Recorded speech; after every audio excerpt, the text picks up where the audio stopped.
Raiz começou na sala da Fio Camargo, na verdade no segundo ano regulamentar de 2003, se não me engano, com a ideia de fazer trabalho em grupo. Que o nome do Arte Raiz saiu de um pé de jabuticaba, né? Uma jabuticabeira, né? Eu tinha bolado na época, assim, de uma conversa com o Daniel, a gente bolou, falou sobre o nome do grupo, né? Que aí dali não tinha o nome, né? Paramos debaixo do pé de jabuticaba assim, o Alexandre, a gente precisa pôr um nome no grupo, é verdade, pôr um nome no grupo assim. Mas que nome que pode ser? Aí surgiu alguns nomes, eu não vou me lembrar, né? Não foi uma coisa de destaque. Eu sei que, mas a arte taubateana, Alexandre, como é que nós vamos pôr o nome no grupo, a arte taubateana, assim? E de repente, rapaz, eu olhei assim pro rosto do Alexandre, assim, mas foi demais isso aí, cara. Assim, pô, mas tem que chamar arte, arte o quê? Não, tem que pôr uma arte assim. E aí, mas foi meio unânime, assim, aquele pé de jabuticaba. E o Alexandre do meu lado ali, rapaz, foi unânime, cara. Arte Raiz, surgiu o nome, né? Partiu do próprio Alexandre o nome, né? Ele que falou, vamos chamar de Arte Raiz. Eu acredito que ele deve ter olhado na raiz do pé de jabuticaba, entendeu? A ideia do Arte Raiz é sempre agregar, você entendeu? A gente pensa que a arte, no campo da arte, aqui em Taubaté, tem para todos. Então, a gente acredita que com o auxílio e a parceria de todos os artistas, a gente consegue levantar o nome dessa cidade e colocar ela como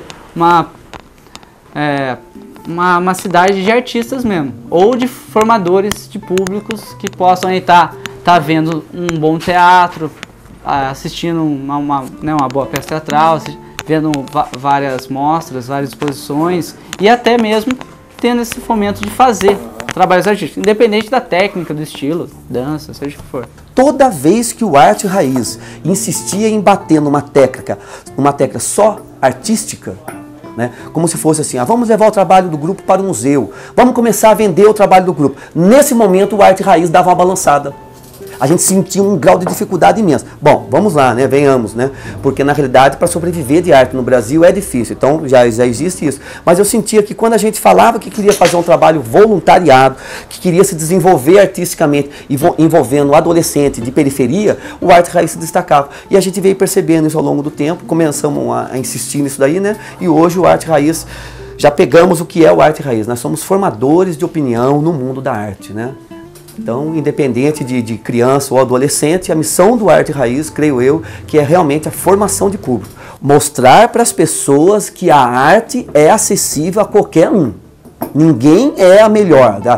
Um é o melhor desenhista da cidade, o outro é o melhor escultor da cidade, o outro é o melhor designer da cidade. Não, todos podem ter o seu momento ali de melhor, né? Basta a pessoa querer e correr atrás, né?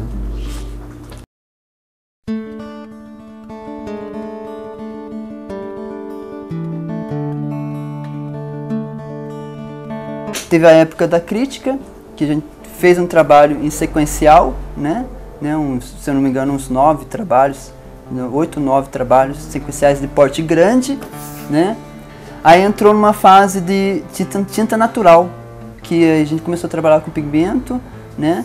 E deu pano para manga, e fomos isso até vários eventos, e até hoje a gente faz algumas coisas com pigmento natural, né? E a fase foi indo, né? Entrou numa fase do base, né? Aí daí por diante, depois desse processo do pigmento natural, entrou no processo de um instituto, de a gente trabalhar, né? Com educação, dando aula. A gente até então nunca tinha dado aula, mas ocorreu essa oportunidade. E nesse período a gente começou a conhecer o que é dar aula, né? O que é falar com o aluno, o que é mostrar, né? O que é mostrar a arte, né? O processo de como se faz alguma coisa em relação à arte, né?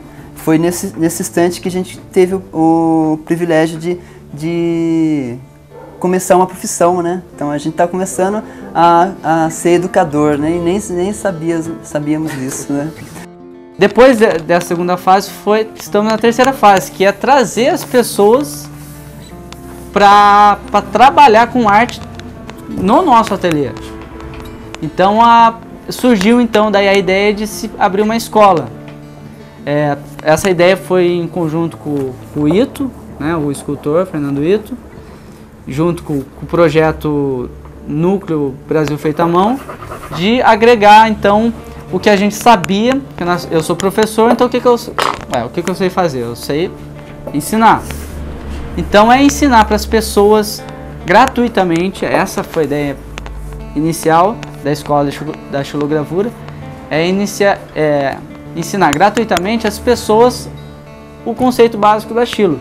Então para a pessoa vir, saber a respeito de madeira, saber a respeito da técnica, das ferramentas e fazer um trabalho de arte. Que essa é a tal da formação de público que eu falo para você.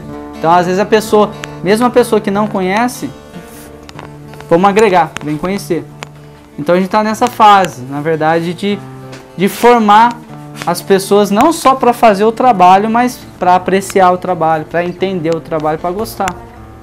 Às vezes sim, às vezes não, né? A arte é relativa nesse sentido. Às vezes a pessoa gosta e não gosta. Mas o lance do respeito e de valorizar, que é o mais importante, de valorizar o trabalho e a técnica, se conseguir chegar nesse ponto da valorização, daí já foi muito, tá feito, tá feito. Trabalhar com artes só é válido a gente trabalhar com o outro, né? Não adianta você se perder só para você, né? Você se empreender só para você, né? O trabalho ele tem que ser dividido. Ele tem que estar pô, tô fazendo um trabalho que gostou, faz igual, né? Vai sair de outro jeito, mas você vai aprender o processo, né? Você vai estar aprendendo e vai fazer do seu jeito, né? Então você aprende, porque ele vai fazer de uma maneira diferente que você não vai perceber e você vai gostar, entendeu?